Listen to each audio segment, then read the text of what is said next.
Hello sa guys, so magandang tanghali sa inyo. Sa ngayon is pag-uusapan natin yung bagong feature ni ChatGPT. So yan, as you can see, may ito dito is meron na siyang speaker icon. So para sa niya, may speaker icon na yan. So yan, itanong natin kay ChatGPT yan. Meron na screen record na ako kanina. So yan, pakita ko sa inyo kung ano yung purpose ng speaker icon na yan. So yan, ito, play na natin yung screen record niya.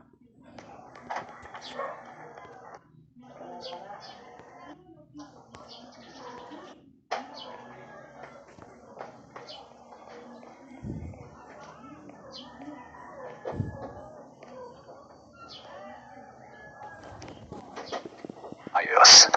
Ito ang isang catchy at informative na title at content. Kung gusto mong gumawa ng blog post, caption, article o script para sa content tungkol sa bagong features ni ChatGPT, lalo na ang voice narration. Mga bagong features ni ChatGPT ang voice narration feature, ating alamin. Sa patuloy na pag-unlad ng teknolohiya, hindi nagpapahuli si ChatGPT. Isa sa mga pinakabago at pinakaastig na update ngayon ay ang voice narration feature, isang tool na nagbibigay daan para pakinggan mo na mismo ang mga sagot ng AI assistant mo, parang kausap mo lang talaga. Narito ang dapat mong malaman. Enter 1. Ano ito? Ang voice narration ay ang bagong feature kung saan binabasa na ni ChatGPT ang kanyang mga sagot gamit ang natural na boss. Hindi na kailangan laging magbasa, pwede mo na lang siyang pakinggan. At 2, paano ito gamitin? Kapag nasa ChatGPT mobile app ka, iOS o Android, makikita mo ang speaker icon sa itaas ng sagot. Itap mo lang ito at marinig mo na ang malinaw na narration ng response.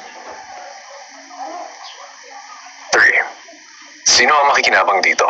Perfect ito para sa estudyanteng on the go, professionals na multitaskers, mga may visual impairments, lahat ng gustong matuto habang gumagalaw o nagpapahinga. 4. Kailangan ba ng internet?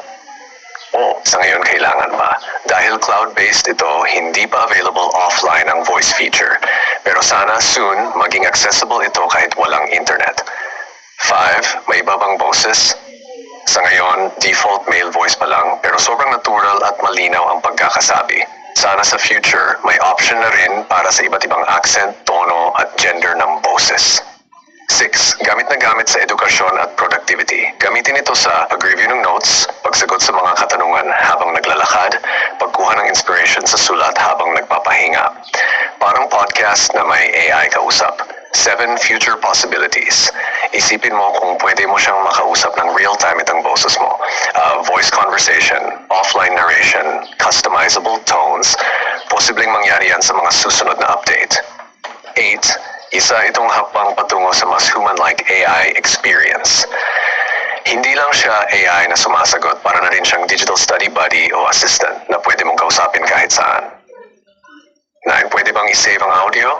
Hindi pa sa ngayon, pero pwedeng i-record ang narration gamit ang third-party apps kung gusto mong i-replay. Hoping for a built-in save as audio feature soon.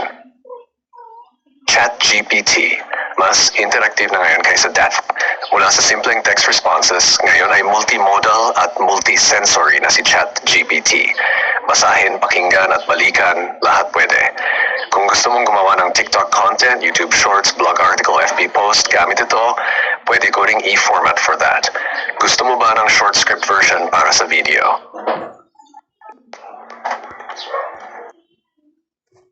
So yan, that's all lang guys. So yun yung sample ng audio feature ni ChatGPT. So pwede natin siyang paimikin through her or his responses sa mga sagot natin. So yan, ang ano lang dito guys is parang may limit yata to. Pag masyado mahaba yung responses niya is hindi niya kayang kaya hindi niya kayang i-processan. Pero we'll try if meron tayong habang responses.